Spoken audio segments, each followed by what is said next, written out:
Hi everyone, welcome back to Good Neighbors Getting It Done in Western New York. I'm Kathleen King. I'm putting up two different videos. One is of Aaron Gies, who is running for congressman in the New York 23rd, and one is of Kevin Stalker, who is doing the same, running for congressman in the New York 23rd. I sat down with both of these gentlemen to do an in-person interview. The purpose really was just so that more people within the district could get a sense of who they are. They are not hard-hitting interviews. I wanted it to be pretty broad, pretty open, let them introduce themselves and give you a sense of how they think, what they're thinking about, maybe a little bit of their personality and their drive. Aaron Gies was interviewed on August 7th and Kevin Stalker was interviewed on August 18th. A lot happens in a week in between. So there's a little bit of a difference, but I tried very much to keep it to the same general questions, the same general format, so that you really could assess a bit of who these gentlemen are. If there's a good response to it and you would like me later in the campaign to ask them to do another kind of sit-down interview, perhaps I will be able to, and be a little bit more in depth about particular issues if they come up. Well, I hope you enjoy it. It's the same introduction for both candidates because I tried to be as non-biased as I could be. Thank you. I'm Kathleen King with Good Neighbors Getting It Done in Western New York, and on today's podcast, introducing you to Aaron Gies, who is running for congressman in the 23rd district to defeat Nick Langworthy. Well, that's not why I'm running, but it's a necessary, it's a necessary condition Okay, so for getting to Congress. Yeah. Why did you decide to run? Yeah. Well, first of all, Kathleen, thank you for having me on, and it's a pleasure. Why did I decide to run? This is what I like to say. I think that the American government only works when elected leaders serve the people that they're elected to represent. And when I say that, it sounds obvious and it sounds like, yeah, we should do that because that's what the Constitution says, or that's what's fair, right? That's what you expect when you vote for someone. That's not what I mean. What I mean is that's the only way that the American government works. When leaders are not attentive to their constituents, where they're only attentive to people at the top, whether that be the highest earners, the biggest corporations, or in this case, just Trump, then things actually don't work. They start to break down, even down to the local level. Authoritarian countries where the people in the parliament or whatever are only attentive to the leader, they're poor countries. Like their economies don't work well. And I think that's the most important reason I decided to run. And why here, why now? I'm acutely concerned that Nick Langworthy is only attentive to the person at the top. I think you can see that in his votes. You can see it in his avoiding town halls and not really taking the feedback of his constituents. He's just doing what the boss wants. And ultimately, that's going to lead to bad things for us. I noticed that your slogan, I guess, is a good life you can afford. That's what you're running for. And how do you plan on bringing that about? Mm-hmm. What kind of ideas do you have? And where do you think that's going to go? Yeah, so I say a good life you can afford because I think that's what you get when the American government really works for everybody. America has never been about like fabulous wealth for a few, but we built the biggest middle class that the world had seen to that point, partly by making the economy work for everybody, and partly with this wonderful thing called freedom, where you can mostly do what you dream of doing, right? Provided you're not breaking the laws or hurting anybody. So a good life you could afford, it has a few components. You need to be able to afford housing. You need to be able to afford healthcare. You need to be able to afford an education, however much education you need. Mm-hmm. And you need to be able to have dignified and fulfilling work that lets you make ends meet. Mm-hmm. So a lot of that is threatened right now, as you know. Yes. And so, yeah, we have plans to try to strengthen all of those things that begin with saying no to things like the big ugly bill that are costing jobs, cutting services, making healthcare more hard to access, making education more difficult to access. Yeah, so maybe the most important thing that I could contribute were I in Congress right off would be simply to say no to budget measures like that. But on the positive side, I don't know, what are you interested in talking about in particular? Well, let's break those down. You were talking about, let's talk about housing. Okay. And then we'll talk about healthcare. We'll just kind of take them down and see if you have any specific ideas or at least can identify where some of the problems are that can be addressed. Sometimes it's difficult to come up with an idea if you can't identify the problem. But so Right. Let's start with housing. Where do you think that's a problem, and how do you think it can be addressed if you feel like you can make a difference in Congress that way? Yeah, so the problem with housing is obvious to everyone. Housing is too expensive, and there's not enough of it. In Western New York and the Southern Tier, we used to have a lot of what's called naturally occurring affordable housing. That is, our housing just wasn't too expensive, and people could afford to buy a house. And in many places in the Southern Tier, you can still buy a house that isn't worthy of being condemned for $70,000, $80,000. That used to be the case all across the United States. It's no longer the case. And of course, like here in Hamburg, that's not the case at all. Right.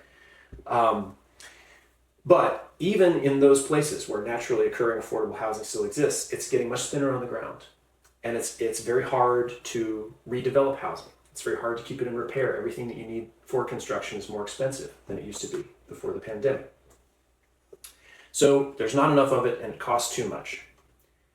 So there are kind of two conversations about how to solve this problem. One conversation is the housing advocacy conversation, and that those folks say housing should be cheap because housing is shelter, and shelter is something that every human should have, whether they can pay for it or not. And those people want to drastically increase the supply of housing, which is, yes, we need to do that. The housing conversation on the finance side is mostly, housing is an investment. You want your property to appreciate so that you can be wealthy. Most people's their home is your biggest investment for most folks. And actually, the American economy, as we found out in 2008, and large parts of the global economy are based on the price of American housing. And so for these people, the problem is, how do we keep housing to keep going up in price and still allow people to access it? Mm-hmm. So if that's a 40-year mortgage, if it's a 50-year mortgage, if it's an adjustable rate mortgage back in 2006 and the Wild West times, these are all like tricks to help people to be able to borrow more so that they can have a home while the price of housing continues to rise. Obviously, that is unsustainable. And obviously, these two things, we should have lots of cheap housing, and the price of housing must always go up, so the supply should be constricted. These are in conflict, and Americans want both of these things. Mm-hmm. So we're in what's called a predicament. Is that what it's called? Yeah. So people say, how are you going to solve the housing problem? Well, you can't solve the housing problem because it's not a problem, it's a predicament. Mm-hmm. We have something to which there are going to be outcomes, not solutions. Mm-hmm. And the outcomes can be better or worse depending on how hard we're prepared to work, the innovativeness of the solutions we propose, how honest we're being with each other, how much we care for each other in the process, right? Is housing, does it become us versus them, or can we all work together? So here are some things that I propose. On the supply side, we need to work with local governments to cut regulation to make it easier to build accessible housing, starter level housing, things like accessory dwelling units, things like larger homes subdivided into apartments, very basic housing that provides people with shelter. One of the problems with doing that now is that it's hard to finance it. If you say, I've got a house and it costs $30,000, a bank doesn't want to talk to you about a $30,000 mortgage, mm-hmm. right? That's too little money for them. They can't bundle that with a bunch of $750,000 mortgages. So one place, this is a place where cities can step in and help with this potentially. And so the role for the federal government and Congress, where I would be, is essentially to make sure that that is facilitated, that zoning, building regulations, and rules around municipal finance through the SEC and other agencies are such that we can provide that kind of shelter for people, and then like coordinating with local governments across the district to spread good ideas, because that's kind of Albany's job, but they're not always super interested in this part of the state. And I think that a good rep should be sort of liaising between towns and cities should be part of what they're doing. The finance side is tougher. I'm still studying that, but I do think that a plan like I hate to throw shade at a Democrat, but a plan like Kamala Harris's plan to simply give people $25,000 as a down payment would probably have a very pernicious effect of just driving up housing prices further. And so things like more government giveaways or bailouts to the housing industry, I think that is the wrong path. We need to start to seek kind of sanity in the housing market. Do you think there's anything that you can do regarding private equity regulation? Yes. Because we see that maybe not so much across the southern tier, other than in like Ellicottville and maybe Chautauqua. I'm not really sure what's there, but we definitely see that in the more northern area of the district. That private equity is an issue particularly for rental, but for all of it. So this, if I understand the problem right, the one that you're referring to, this is the problem of venture capital firms buying up dozens, hundreds of homes, and then maybe they find a good property manager, maybe they don't, but they hold the housing as an investment and they try to do things to get it to appreciate, and they don't invest money themselves if they can avoid it. So generally, the level of service that tenants get, the level of upkeep that the homes get, it's not good. And people don't like to live next to it. They don't like to live in these houses. It's kind of an unneighborly way to treat a neighborhood. In the southern tier, outside the South towns, Western New York, we also have a big problem with absentee landlords. I mean, they're not always private equity firms, Right. But they are people that don't necessarily pay much attention to the properties that they own and rent out. So yes, we clearly need to do things to regulate venture capital's participation in the residential housing market. And I support regulation. Obviously, we need venture capital. Yes. We need, that's capitalism. We need people with money to be able to invest it to try to make more money. Right. But we don't need price fixing, which is another issue among, private equity. Right, yeah. These folks are using algorithms to jack up the price of housing. Yeah. Right, with predictive modeling, And then let's go to healthcare, and I think not simply just there's a lot of back and forth with what Republicans say is in the big bill and what Democrats say is in the big bill, but just as it relates to the economy. The Kaiser Family Foundation has said that under the Big Beautiful Bill, private insurance healthcare premiums are set to rise 75%. And those, and I'm sure that those of you who have health insurance have been watching your healthcare premiums rise a lot. Already. Already, in the last couple of years. My wife runs a business, and so we watch our employees' healthcare premiums go up, and the services that they get stay the same, hopefully, if they don't lose ground. So it's set to go up even more under the Big Beautiful Bill, and that is because whatever you think of Republican versus Democrat, the insurance companies who fund private healthcare believe that they are going to be stuck holding the bag for more medical care as the government pulls back from Medicaid. So they think that there are going to be cuts. And they are spreading all that pain around. The Republicans are waiting for the Medicaid cuts to go into effect until early September or early 2027 after the election.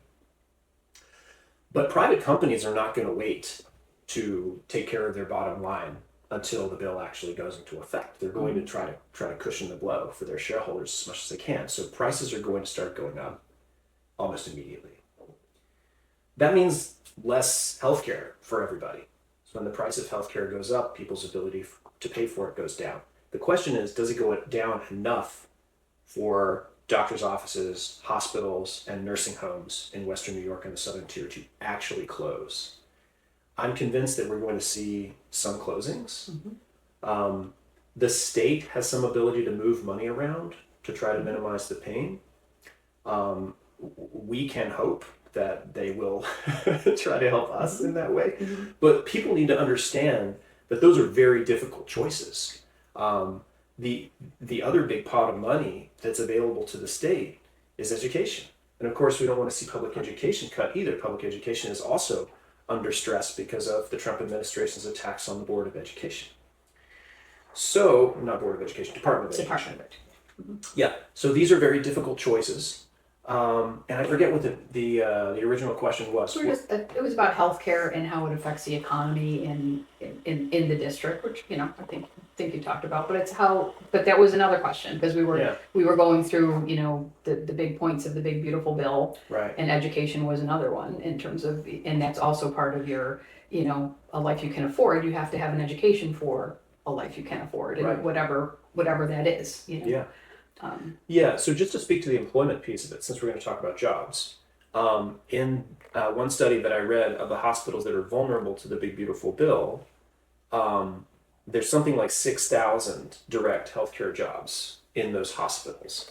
And all of those hospitals have, family practitioners and surgery outpatient, centers that are attached to them, most of which would also close if the hospital left. So the indirect employment might be something like more like 18 or 20,000.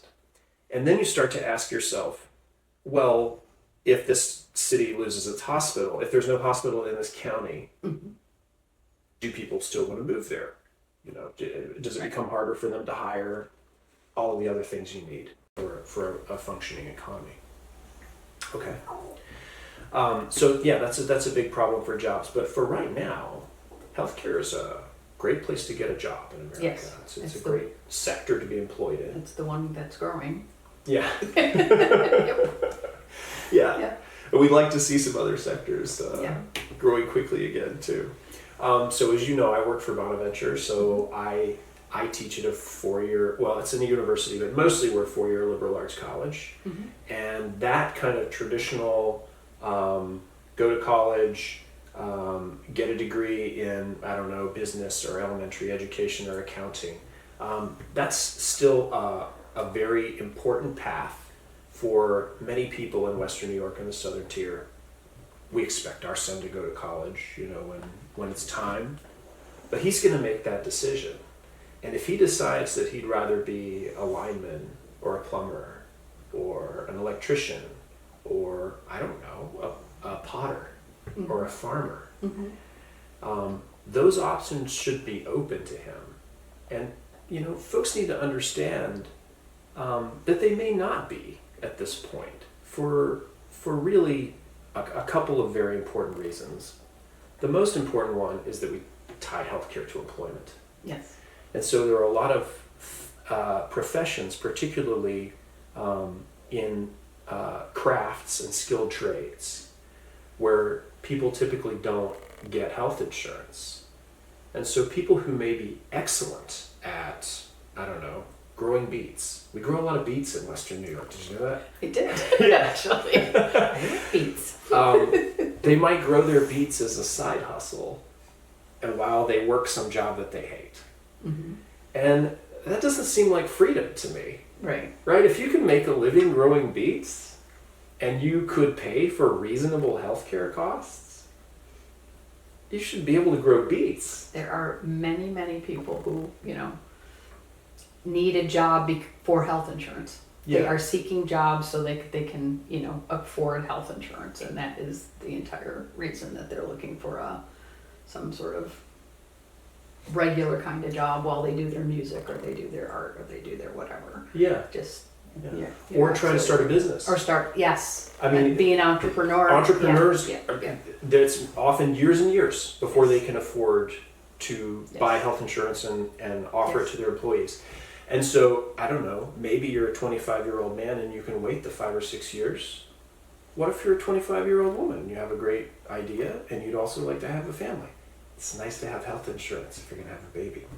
So there are things that we should be doing to smooth the path for people who are not going through traditional four-year college to rewarding careers where they can afford to support a family and keep themselves healthy.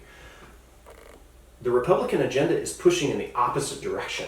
So a bill just came out of committee that is perversely called the Workforce Modernization Act, I want to say. That bill is designed to make it easy for big employers to treat their full-time employees as gig workers, so that everybody gets treated like an Uber driver. They don't get insurance. They don't get a 401k, even if they're working 40, 50 hours a week and they're exempt. That's, in my thinking, immoral. It's kind of a betrayal of all of the work that people did in the first half of the last century to fight for the rights of workers, to share in the gains of the Industrial Revolution. Now we're having a third industrial revolution with AI and algorithmic computing. And as before, the people that do the work need to share.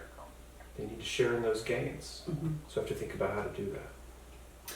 You mentioned that your employer is St. Bonaventure, and I did, want to bring up, because I've been asked several times about your faith, your Christianity, and how that plays a role in what you're doing, and specifically because the questions come up so many times about your views on abortion. I just want to find out what you're thinking, where you are, and set the record straight. Yeah. So I'm Catholic. I teach theology for a Catholic school, and it's totally natural that the question should come up. The way I'd like to answer it is I'm pro-choice, and I am pro-choice for what I believe are pro-life reasons. It's been clear to me for many years, but it was especially crystal clear after Dobbs in 2017, that draconian laws that attempt to control the bodies of women will just never bring about the pro-life culture that we want as Catholics. If what we want is healthy women, healthy children, healthy families, a happy and growing population, then what we need to do is support women in all the ways that matter, far beyond just giving birth. So there's so many things that we can do to support new families. And often the pro-life folks in Congress are against doing those very things. So doing things like trying to cut Head Start, or trying to cut public education, or trying to cut SNAP, which they've just done. It's not pro-life at all. So to say it quickly, I will always stand up for a woman's right to choose. And if, God forbid, a national abortion ban comes up for a vote in Congress, I will vote no. Choosing to terminate a pregnancy is no doubt a very difficult choice. As somebody who teaches Catholic theology at a Catholic school, I've agonized about what to say about abortion and related issues. But I think that any woman who's ever had to contemplate terminating a pregnancy has agonized far more than I have. And I think that they are more competent to make that decision along with their doctor than the Texas state legislature. Yeah. Somehow. And then how about your Christian faith, and what I see is just basically the lack of morality of the current government and Republican Congress, but that's my view, but I don't know, how does that play into your, your run actually for Congress? Yeah, certainly. Yeah. So, I mean, obviously, I'm not going to say that I have no character flaws. It's sort of the basic tenet of traditional Christianity that we're all sinners, right? Except for Jesus. And so it's not that I think that this side is perfect and the other side is terrible, but I do think that character really matters for public office. I think we've gotten away from really talking about that very much as a culture, and perhaps that's because we disagree a little bit on small elements of what good character actually is. But we agree on important things. We agree on what justice is. We agree on integrity, the importance of saying the same thing to one person that you would say to another, of telling the truth. And these are things that the current administration does not excel at, to put it far too mildly. We also have a predominance of people in Congress that fall into one of two categories. And this is not to attack people in either of those categories, but they are either successful business people or lawyers. Something like 30% of people in Congress are lawyers now. So those are two very specialized kinds of careers where you are trained by your profession to ask one specific question. For the business people, it is, does it make money? Does it serve the shareholders? Is there a value proposition here? For the lawyers, it is, what does the law say? How can we, if we're writing law, how can we make this happen within the law? Or if we're defending the law, how can we adjudicate whether the law's been followed or not? Neither of those groups are trained in asking the question, is this a good thing? Does this help people? Will it serve the common good or not? And they don't want to ask it. They really don't. They want to defer that question. If you're a manager at a Fortune 500 company, your job is to make money for the company. And if the company wants to do something bad and that thing will make money, then your job is to do the thing.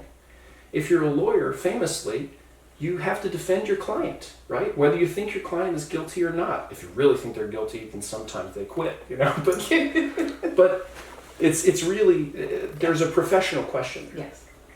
When you fill Congress with these people, then there's no one except activists screaming and pounding on the door from outside Congress asking, is this a good thing or not, right? That's what I do.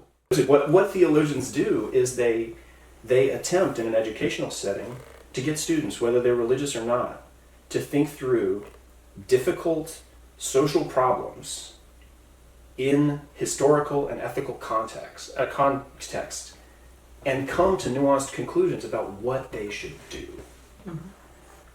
And we need to do a lot more of that in Congress, publicly, right? And then we would maybe get better at doing it in society. Yeah. And just critical thinking in general. Critical thinking is great. Yeah. Critical thinking is under a lot of pressure. Yes. Because people would rather not do it, and AI is making it easier for them not to do it at Yes. the moment. Yes. You mentioned Texas regarding abortions, and I just wanted to bring up the redistricting, gerrymandering issue that's going on right now with Texas, and if you have anything to say about that. Well, yeah, I mean, I think it is terrible.